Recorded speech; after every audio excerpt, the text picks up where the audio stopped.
सबसे पहले a big thank you to all my well wishes, to all my students जिन्होंने मुझे इतना लव एंड सपोर्ट दिया। इतने कम टाइम में मेरी जो मेरा चैनल है वो मोनेटाइज हो गया फाइनली।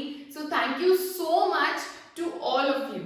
सब कुछ जो भी हुआ है सब आपके कारण ही हुआ है। आपसे इतना सपोर्ट मिला, इतना लव मिला कि I am so thankful to you.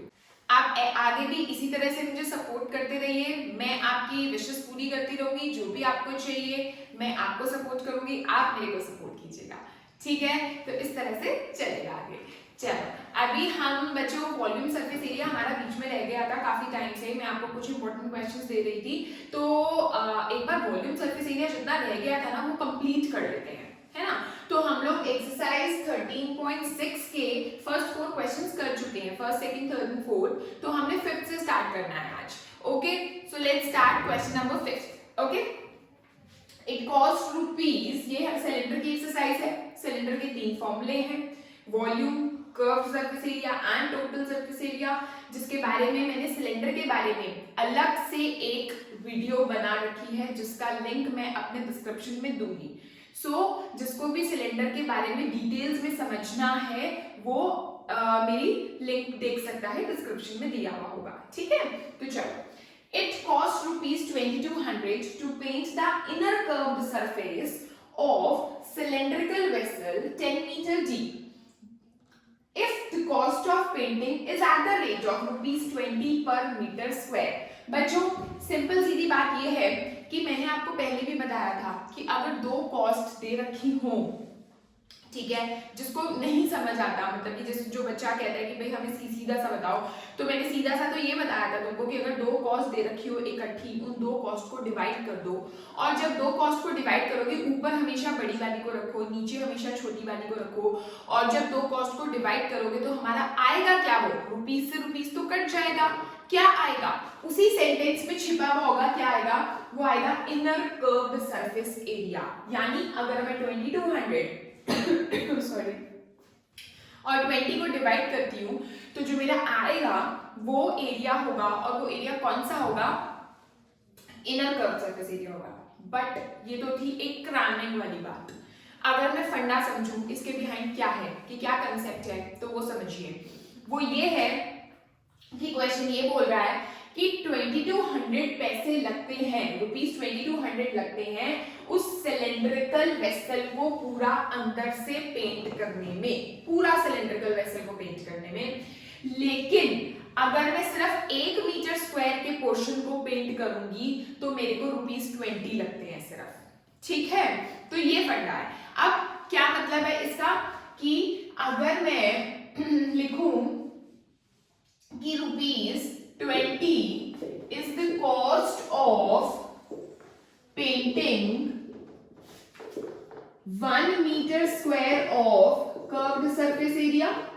So rupee 1 will be the cost of painting 1 upon 20 meter square of curved surface area. So rupees 2200 will be the cost of painting 1 upon 20 into 2200 meter square curved surface area होगा। अभी ना मैं आपको सिर्फ question का मतलब समझा रही हूँ, ये मत सोचना कि मैंने फर्स्ट सेकंड थर्ड पार्ट तो पढ़े नहीं, फाइंड आउट करना क्या है, मैंने कुछ नहीं पढ़ा अभी। मैं सिर्फ इन 2 लाइंस का मीनिंग समझा रही हूँ कि जो बच्चे डायरेक्ट डिवाइड करना चाहते हैं 2200 अपॉन 20 कर सकते हैं, उससे क्या आएगा, कर्व सरफेस एरिया आएगा, वो उसी सेंटेंस में छिपा हुआ होता है। And if you want to know what is the concept behind it, so this is the concept behind it कि रुपीस 20 जो है वो पेंट कॉस्ट है पेंटिंग की, अगर 1 मीटर स्क्वायर को सिर्फ पेंट करते हैं, ठीक है, अंदर से। और रुपी 1 फिर कॉस्ट होगी, अगर रुपी 1 जो कॉस्ट होगी, यूनिटरी मेथड लगा रही हूँ, तो 1 अपॉन 20 आएगा, और 20 rupees 2200 will be the cost of painting, ये आ जाएगा मेरा। तो मेरा 110 metre square curve surface area आ गया, ठीक है? अब देखो फर्स्ट पार्ट में हमें यही निकालना था कि curved surface area of vessel निकालो, वो मेरा 110 कर्व सरफेस एरिया आ गया। आई बात समझ में? अच्छा, ये मेरा फर्स्ट पार्ट हुआ। अगर मैं आती हूँ सेकंड पार्ट पे, सेकंड पार्ट में वो मुझे बोल रहे हैं कि रेडियस ऑफ बेस निकालो। रेडियस ऑफ बेस मतलब ऑब्वियसली मतलब नॉर्मल एक रेडियस, ठीक है, रेडियस निकालना है मुझको। मेरे को कर्व सरफेस एरिया मिल चुका है मेरा विच इज 110 मीटर स्क्वायर, और कर्व सरफेस एरिया सिलेंडर का होता क्या है 2 pi R H, 2 pi R H is equal to 110, जिसमें से मुझे r नहीं पता, मेरे को निकालना है, लेकिन मेरे को h पता है which is given to be 10 metres. सब कुछ मीटर स्क्वायर मीटर में चल रहा है तो कुछ भी चेंज करने की जरूरत नहीं है, ठीक है। तो मेरा क्या आ गया 0 से 0 कट गया, ठीक है। तो r will be equal to 11 into 7 upon ये 2 और 22 मेरे आ गए यहाँ पर नीचे, ठीक है। तो 11 2 जा 22 यानी मेरा r आ गया 7/4, दैट मींस 1 ये हो गया मेरा 37.5 मीटर्स, ठीक है। ये मेरा रेडियस आ गया। Now what I have to find out, I have to find out the capacity. Capacity के लिए मतलब हमें वॉल्यूम निकालना है, और वॉल्यूम क्या होता है सिलेंडर का पाई आर स्क्वायर एच, है ना। तो ये हो गया मेरा कैपेसिटी मतलब volume which is pi are square h, यानी 22/7 इनटू आर क्या है मेरा 1.75, बट बच्चों हम मैं 1.75 नहीं रख रही हूँ, 1.75 को रखूंगी, फिर डेसिमल हटाऊंगी, फिर नीचे 2 जीरो लगाऊंगी, फिर उसको रिड्यूस करूंगी। अरे भैया हमको रिड्यूस करके पता तो है 7/4 ही आना है, so why not to put 7/4 directly over there, right? तो 7/4 रख दो डायरेक्ट। वो तो मैंने यहाँ पर डेसिमल में इसलिए निकाला क्योंकि एक अलग से पार्ट था, भी रेडियस निकालो तो मार्क्स तब मिलेंगे जब फुल एंड फाइनल रेडियस निकालोगे, है ना। तो 7/4 मैंने डायरेक्ट रख दिया। h क्या है मेरा, h है मेरा 10, ठीक है। तो h मैंने यहाँ पर रख दिया, एंड यूनिट्स ध्यान से लिखना, कैपेसिटी है वॉल्यूम है तो unit will be metre cube, right. तो 7 से 7 कट गया, 2 2 जा 2 11 जा, और 2 यहाँ पर 5 जा, और कुछ तो कटने से रहा।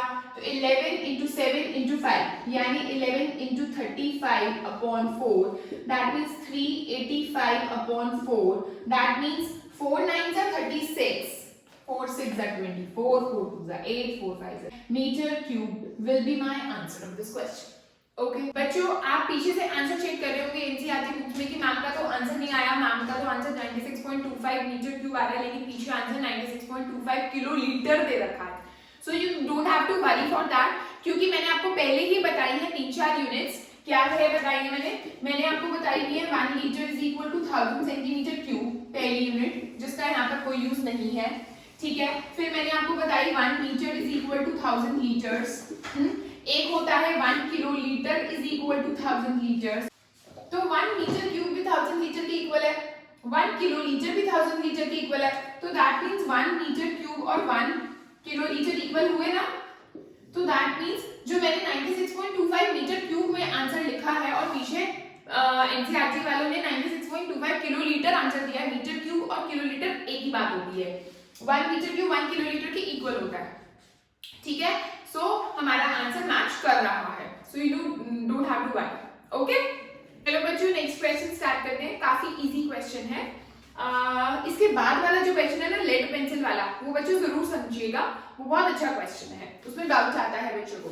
चलो पहले ये समझते हैं द कैपेसिटी मतलब volume of a closed cylindrical vessel. मतलब क्लोज्ड का मतलब क्या है, क्लोज्ड वर्ड ऐसे ही नहीं पढ़ना, क्लोज्ड की बहुत इंपॉर्टेंस है। क्लोज्ड का मतलब है कि जो सिलेंडर वेसल है, सिलिंड्रिकल वेसल है, उसका टॉप भी है यानी उसका कवर भी है, उसकी लिड भी है, जैसे कहते हैं ना कवर करने के लिए लिड, ठीक है, वो भी है और बॉटम भी है। तो क्लोज का मतलब ये हुआ कि कवर भी है, लिड भी है एंड बॉटम भी है, ठीक है। तो आगे क्या बोल रहे हो, हाइट जो है वो 1 मीटर है, height is 1 metre, volume is 15.4 liters, how many square meters of metal sheet would be needed to make it, ठीक है।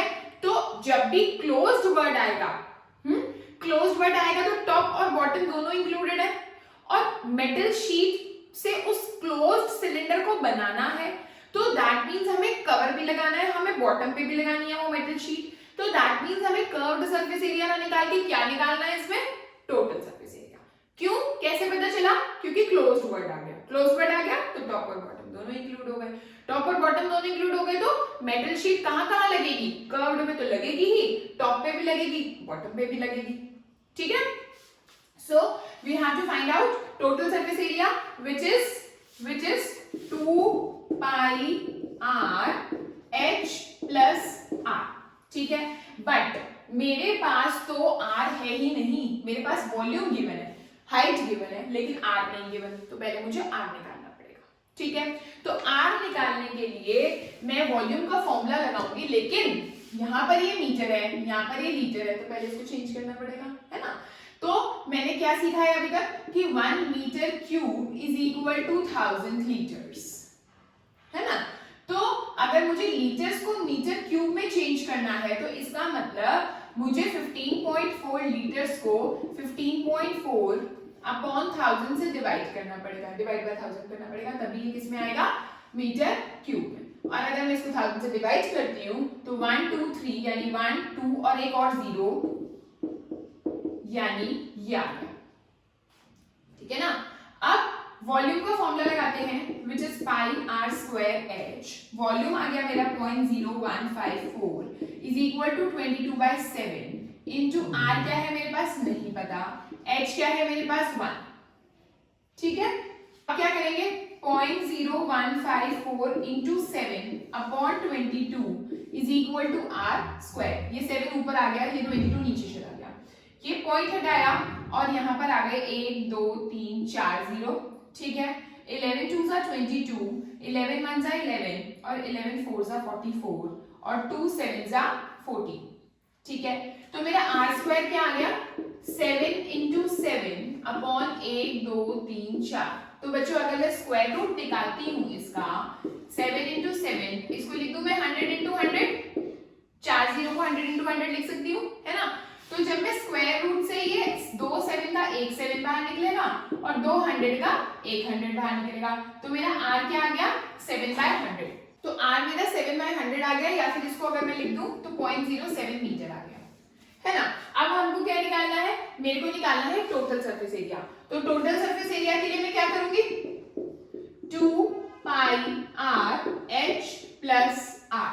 ठीक है, तो 2 इंटू 22/7 इंटू 7/100 इंटू एच क्या है मेरा 1 प्लस 7/100, या फिर 0.07 भी रख सकते थे आप, है ना। तो 7 से 7 कैंसिल आउट और ये हो गया मेरा 44/100 और यहाँ पर क्या आ गया मेरा 107/100। 107 कैसे आया, अगर नहीं डायरेक्ट समझ आता तो 100 सा 100, 100 प्लस 7 यानी 44/100 इंटू 107/100, ये आ गया मेरा। ठीक है, 107 को 44 से मल्टीप्लाई करते हैं तो मेरा आता है 4708 upon 1 2 3 4, that means 0.4708 metre square. So this will be my answer for this question. Okay बच्चों, so बच्चों these were 5th and 6th question, और 7th question जो कि लेड पेंसिल वाला क्वेश्चन है वो मैं आपको नेक्स्ट वीडियो में समझाती हूँ आराम से। ठीक है, जरूर देखिएगा मेरी नेक्स्ट वीडियो। गाइज प्रेस करिए लाइक बटन पे अगर आपको वीडियो अच्छी लगी है, एंड अगर अभी तक आपने सब्सक्राइब नहीं किया है तो please do subscribe my channel. Thank you so much, bye bye.